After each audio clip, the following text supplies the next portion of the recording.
What's going on, guys? Welcome to the Creating Wealth Podcast, where I, Kyle, from Kyle Curtin Real Estate, interview local top dogs in the real estate investing, wealth building, and personal finance industries. Let's build together. What's up, guys? This is part 2 of our interview with Anwar on this week's show.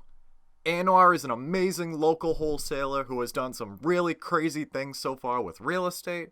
In the second part of this episode, we chat about combating shiny object syndrome, focusing on your niche, the insane power of meetups and networking, having a stable job while investing, and so much more. This interview was so much fun, and I hope you enjoy. Let's jump right into the episode.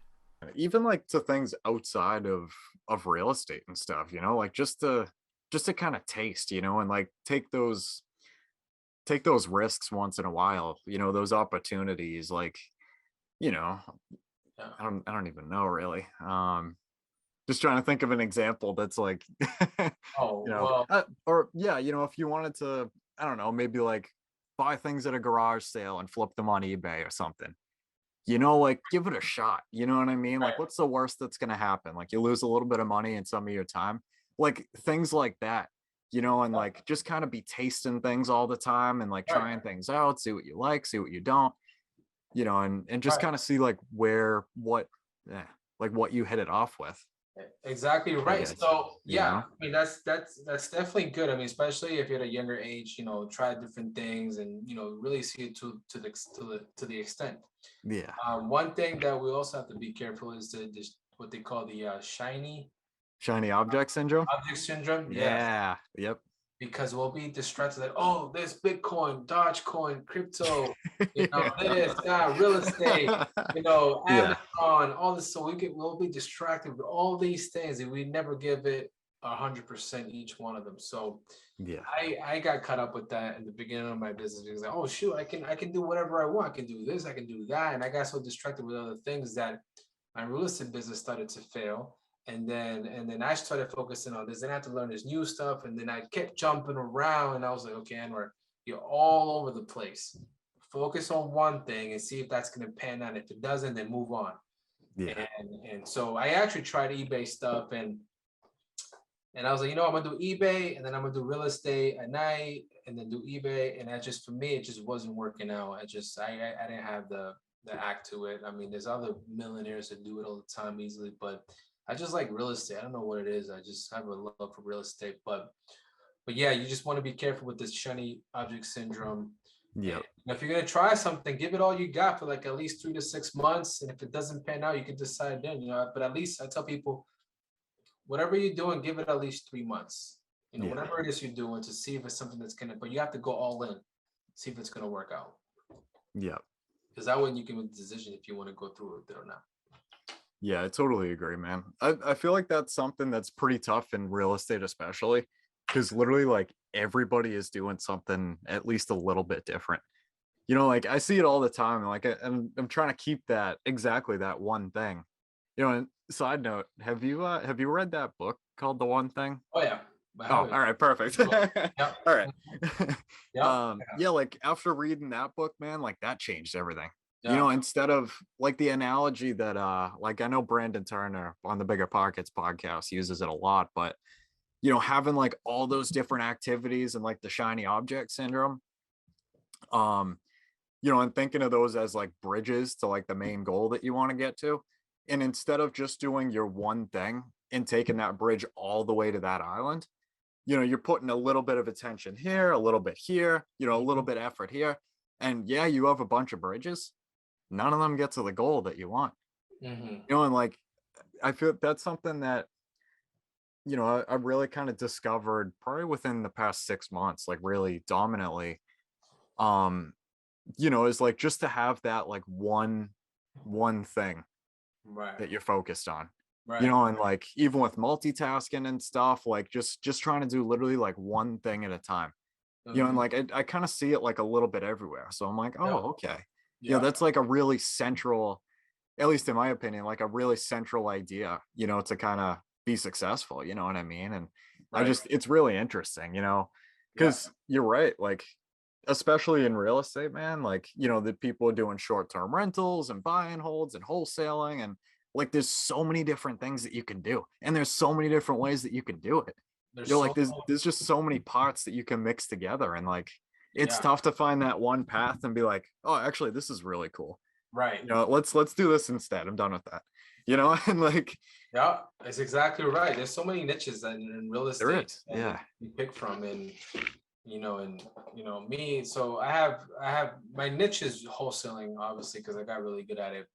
But Yeah. there's so many exit strategies that you can do within wholesaling. You can buy the properties yourself at wholesale, or you can flip into an investor, or you can buy and hold. So there's so many avenues you can go that direction. So my dilemma nowadays is when I have a property, I'm like, should I flip it? Should I buy and hold it? So it's a good thing. It's a good problem to have, because before it was just like, oh, I need to find a property to do something with. Now it's the other way around. Now it's like, oh man, should I make, this money now, or this money later, or this money Yeah. now and later, depending on the deal. So, but yeah, I would recommend to anybody is to focus on the niche and get really good at it. And then once that's automated, do other stuff, like Yeah. eBay, Amazon, whatever you want to get into, coaching, whatever it is. Because there's no cap to whatever you want to do. There's so many things you can do. Exactly. Yeah.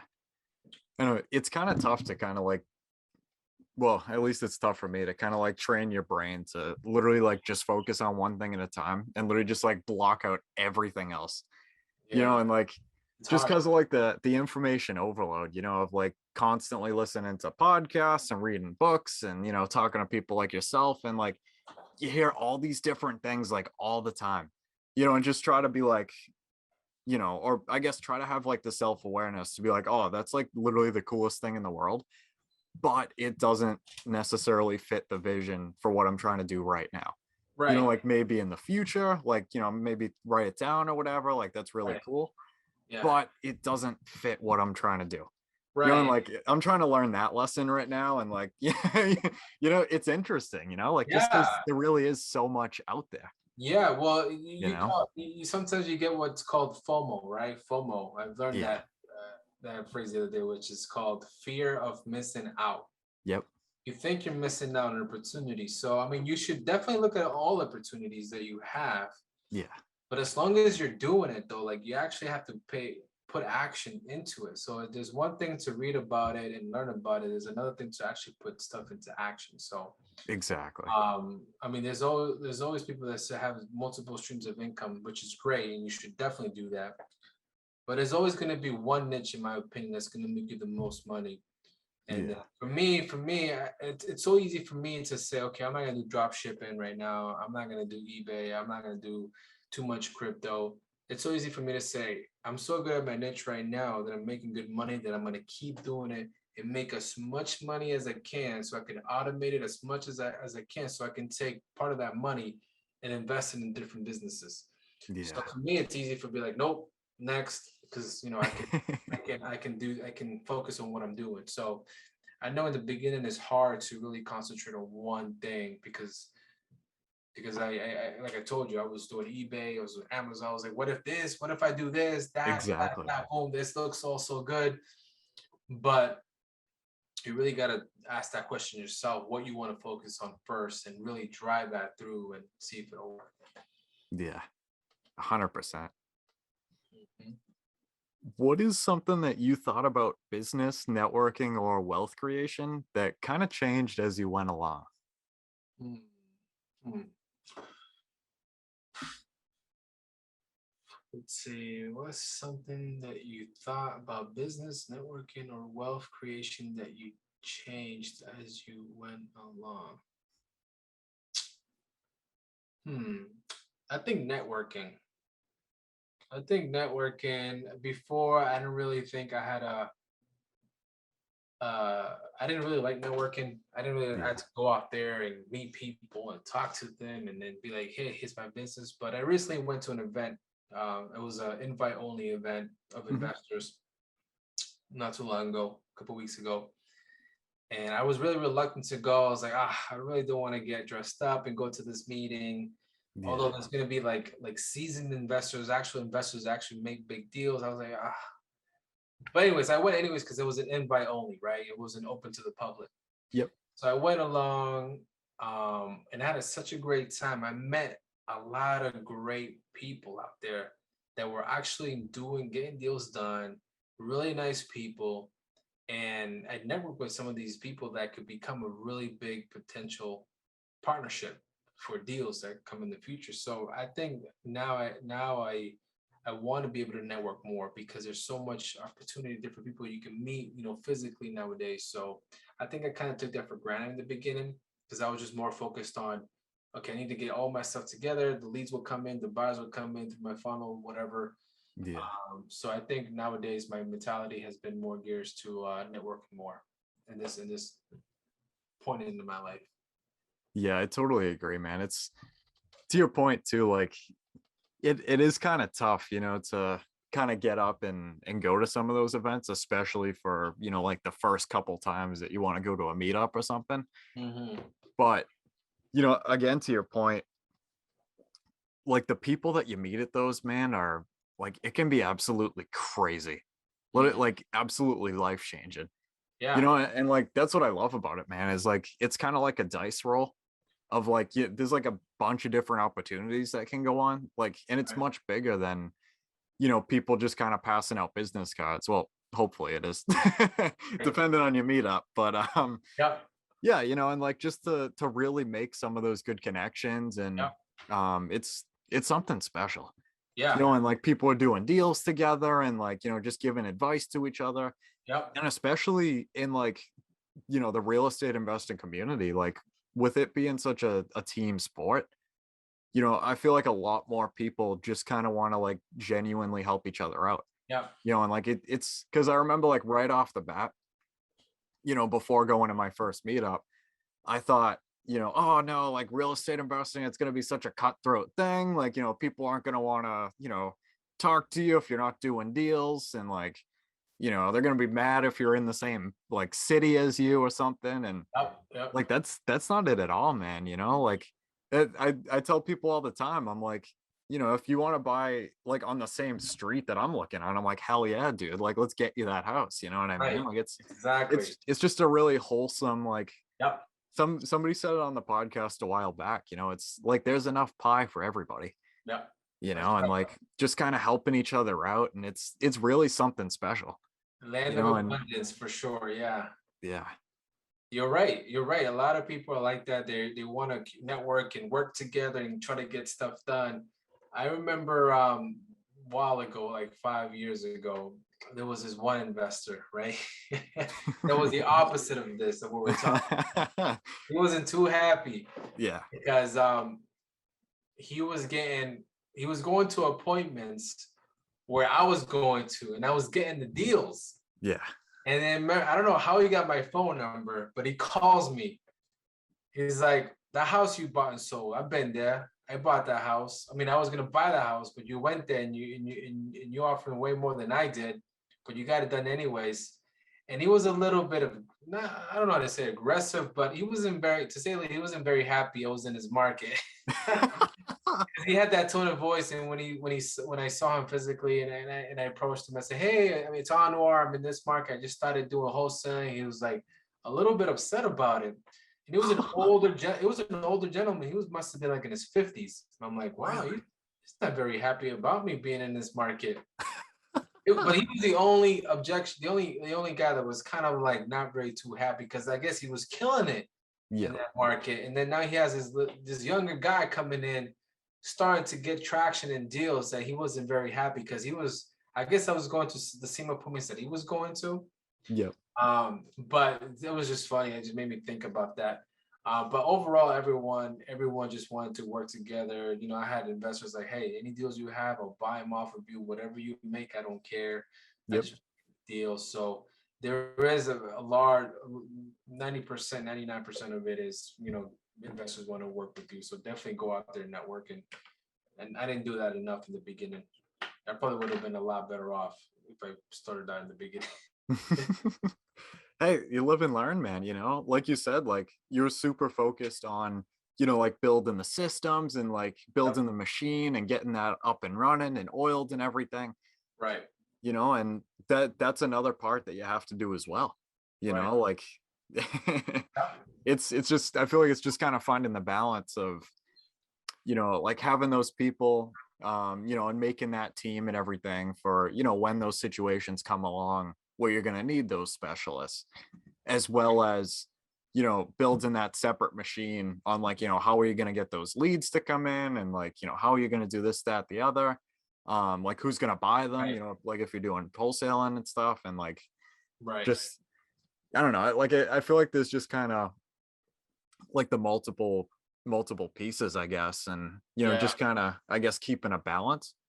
Um, Yep. That's and right. yeah. That's exactly right. That's exactly right. You got to keep a balance between all that. You got to do some network, especially in the beginning. You Yeah, want to encourage people to encourage you together in what you're doing and within that same community. exactly. I feel like that's a big one, especially, just because the like, some of those people are like-minded and, Yeah. like you'll be upgrading each other's mindsets, like, just from interacting with each other. And Yep. like it drives me nuts, man. Like the amount of times that like I've had, just regular, like, shoot the breeze type of conversations with people.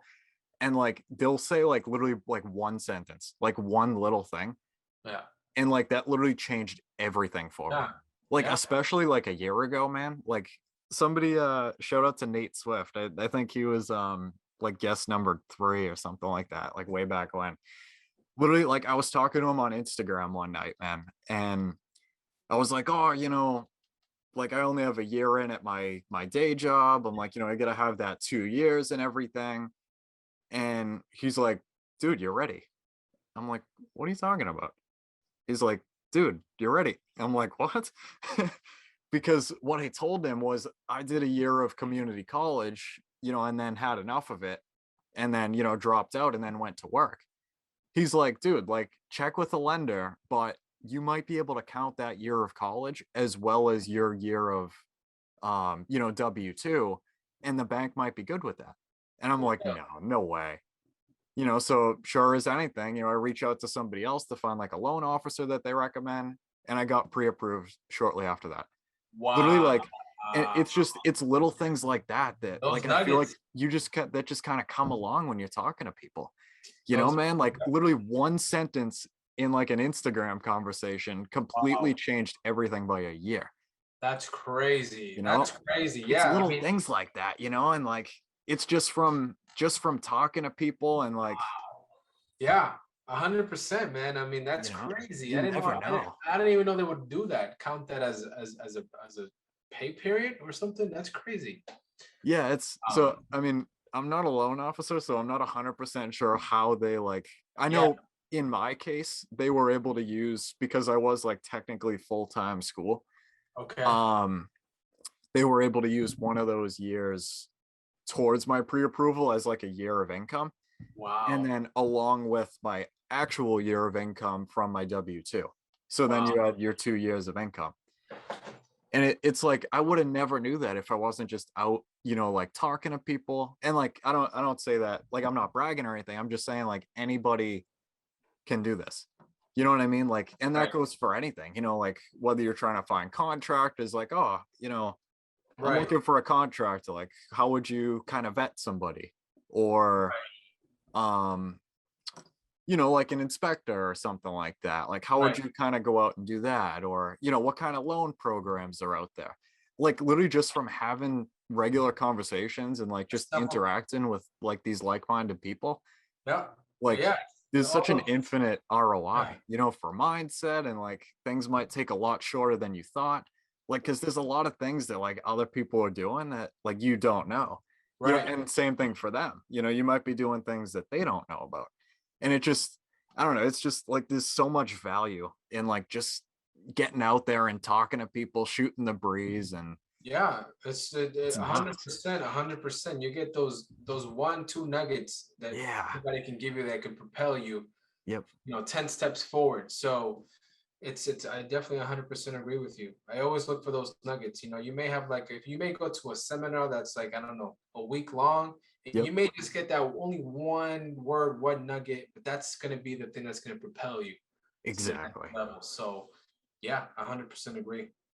Yeah, and even through just listening to podcasts or watching YouTube videos or reading books, man, like these nuggets are everywhere. Yeah, yeah, And like that's one of the things I really love about, real estate too, is like how much knowledge is actually out there. mm, And you know, I yeah, feel like it's like really easy to go get. But yeah, the thing is, like you mentioned earlier, when we were talking, was to be able to get that knowledge and then be able to actually take action and apply it. That's kind of the big thing.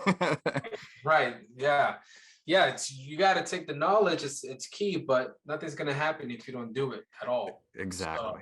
you got to do it, and yeah, it's It's a lot nuts. of people get stuck with analysis paralysis, and that could be very dangerous because then you sit in there and not do anything because you want it to be perfect, but nothing's going to be perfect. You just got to take calculated risks so Yep. that everything goes well. So but yeah, 100%. I mean, I had a friend of mine like a few years ago came over. He brought me out to lunch. He wanted to get started, right? And then we're sitting down having lunch, and he says, "I want to get started." And I'm like, okay, great. Do you know this, this, this? He's like, yeah, yeah, yeah. And he knew everything about it. I was like, okay, well, what's wrong? And he's like, what do you mean? Why haven't you guys started? Yeah. He's like, well, should I do this? I'm like, listen, you told me everything that I was going to tell you to do. You have the knowledge. All you have to do now is do it. Yeah. Do it. And what Yeah. happened? Yeah. He did it. He closed his first deal a month later. I'm like, told you. You just gotta do it. You just gotta do it. You Yeah. just gotta do it. And Now, now he's buying you lunch.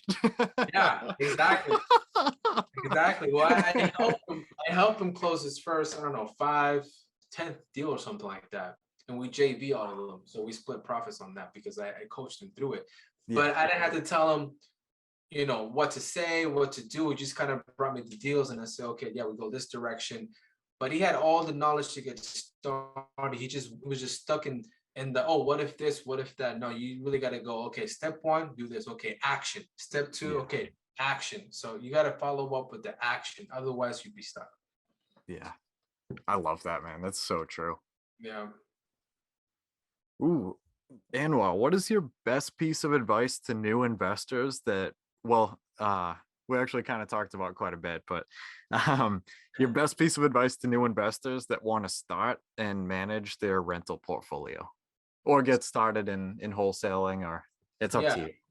Yeah. So for rental, I mean, I don't have a huge, I sold my last property in Yeah. 2018 that I was renting. So for me to get started, what I did was I had a house I bought a house in 2009, right? I was living in the house and it was a single family home. And then in 2014, 15, that's when I started wholesaling and started flipping properties. And then I had the option to sell the house and buy a new house, right? Or rent somewhere else and rent my own house and have a cash flow going on. So Yeah. what I did was, since I already had a house, I said to my wife, let's go rent somewhere and rent our house. And this is how much money we'll get on a monthly basis, and we'll have a cash flow going on. So we were cash flowing on a single family house, right? It was great. And then it was great. So that's how I got started with the cash flow. That was my first cash flowing property, and the first property I bought as a rental. I kind of inherited, so to speak. Mhm. And so yeah, so I had that one, and then eventually, like after a year, she stopped paying. She had some financial issues. I had to evict her, and thank God I had the funds to be able to hold a mortgage while I was evicting her. It took about 8 months or something like that. And one moral of the story for that one is, if you're gonna buy a rental, never buy a single family house. Make sure you buy a 2 or 3, because if one is not paying, the other ones are paying still. So Yeah. anyway, so yeah, definitely buy a 2-family, 3-family. If you, in my opinion, if you're gonna buy an investment property, as a cash flow property first, make sure you have a stable job, a Mhm. job that if the tenants are not paying, you can take care of the mortgage because you don't want to foreclose. So start out with a good job. I know a guy. So let me tell you a quick story. I know a guy. That guy started with me back in 2014. We had a conversation. He's like, "Yeah, I want to do this. I want to do that." I'm like, okay, great. He had a good paying job, a software job. Very nice guy. This guy's awesome. And he's like, "I want to hold rentals as my my goal. My goal is to hold rentals." I'm like, okay, great. So I saw him 5 years later. I saw him like 2 weeks ago. I was like, "Hey, how's it going?" He's like, "Yeah, I got 33 units." I'm like, "Wait, what? You have 33 units?" Like, "Yeah, it's been No doing big deal, great." you know. No big deal. And he's like, and all this good stuff. I'm like, "That's amazing, man. I'm so happy for you. I'm so proud of him." And then, and I'm like, "So you must have quit your job, right?" He's like, "No, I still have my job." I'm like, "What? You have 33 units and you still work in your day job?" He's like, "Yeah." I'm like, "What's holding you back?" He's like, "Man, to be honest with you, it's like, I just, it's my tradition." And, he's Middle Eastern, and, and I think his tradition is a lot of them is to work, Mhm. have a day job. But he says, this year I'm on target to hit 50 units, and I'm gonna quit my job this October when I quit my job. So the reason why I brought his story up is because he had a cushion job, and Yeah.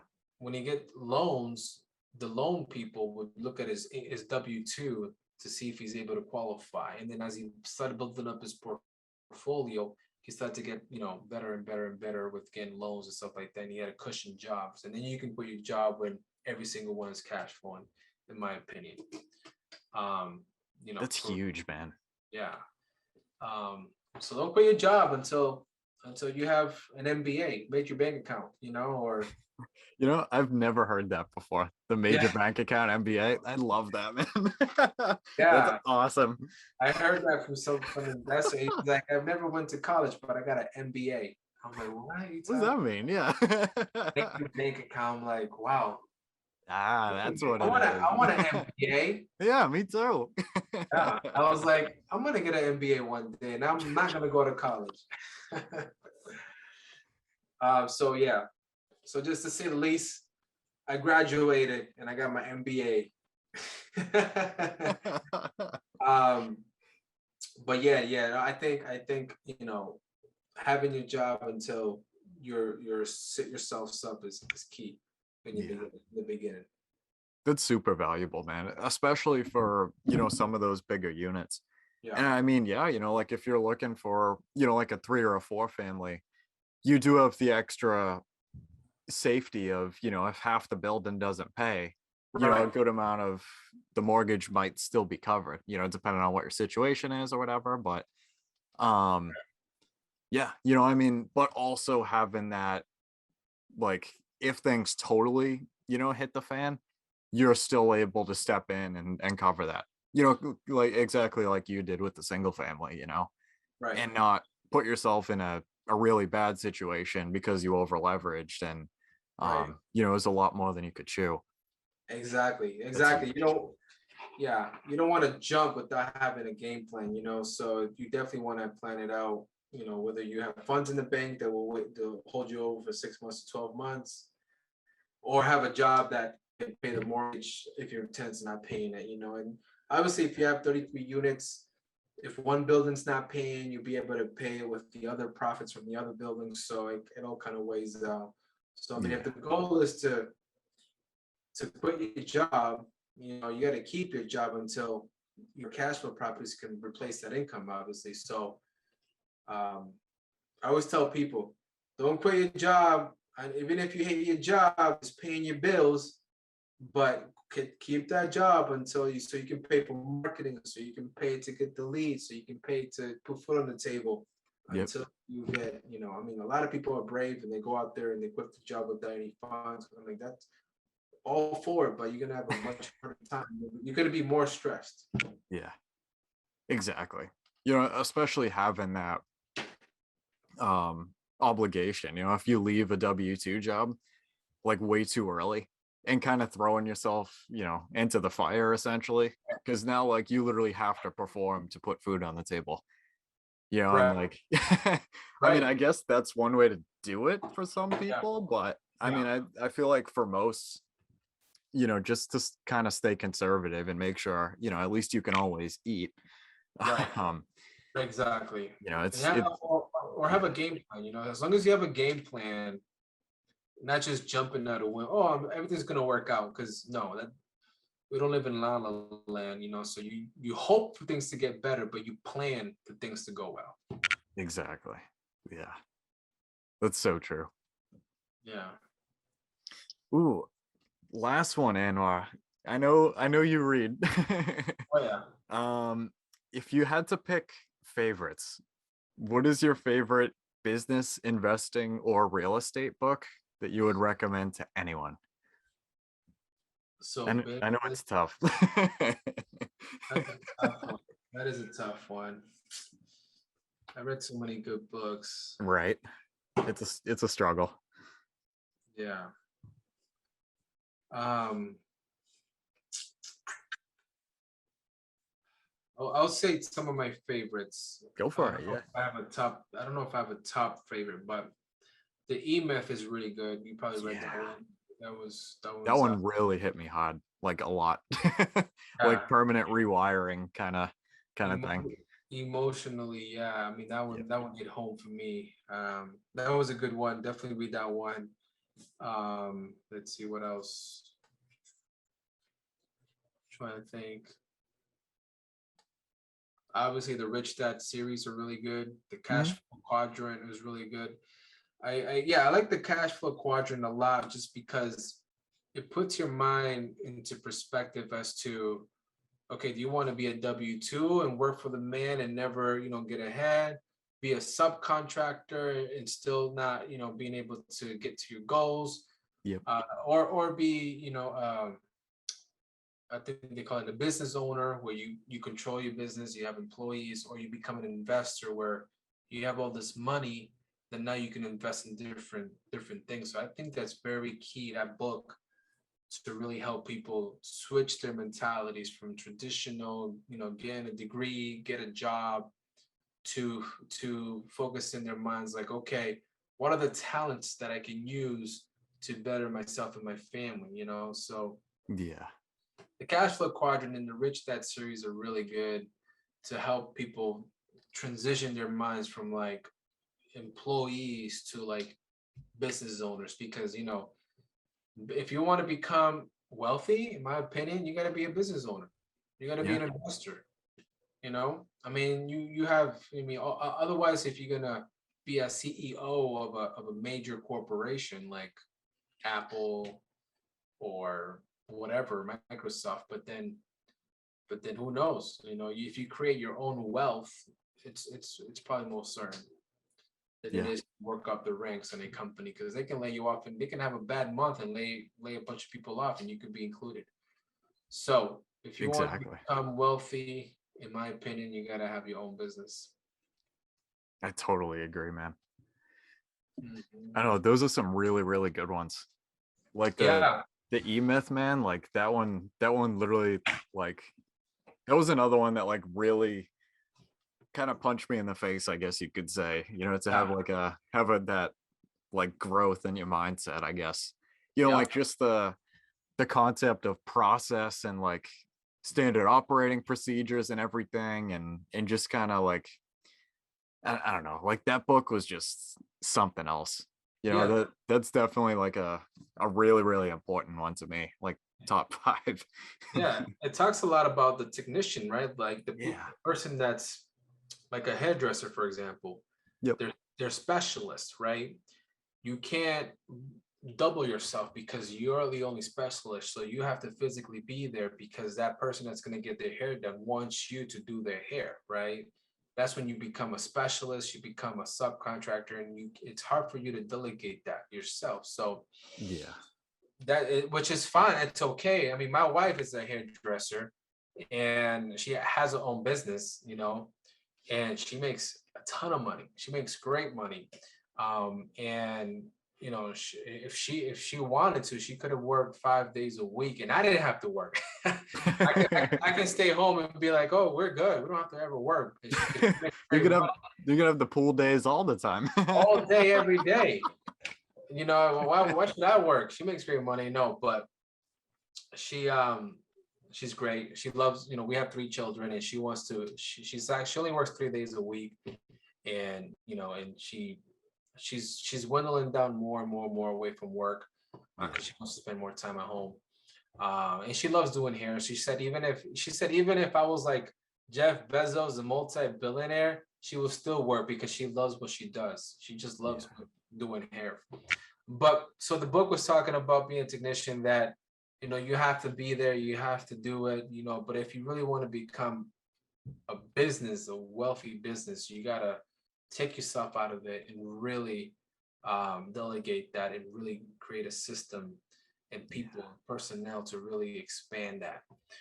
Because to tell you the truth, I mean, for you to grow, you need people. You need networking. You need good people, and I'm starting to learn that right now heavily.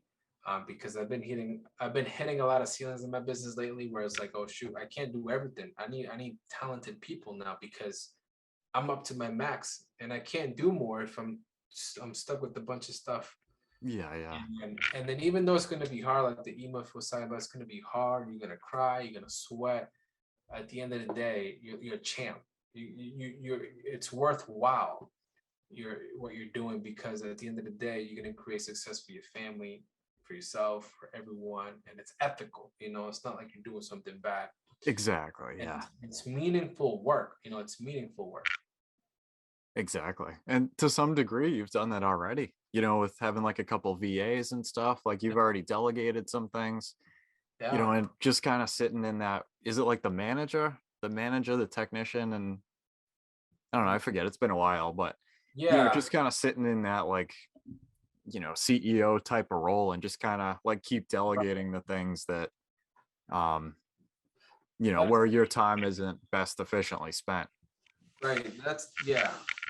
So yeah, I mean, everybody's different. So you know, I know CEOs that are like multi millionaires, but they're already past the exotic cars, the exotic houses, the exotic foods, the exotic. So they've already done all that, hit the 7-1, but now their passion comes from creating a business and team where it would go, right? Yeah.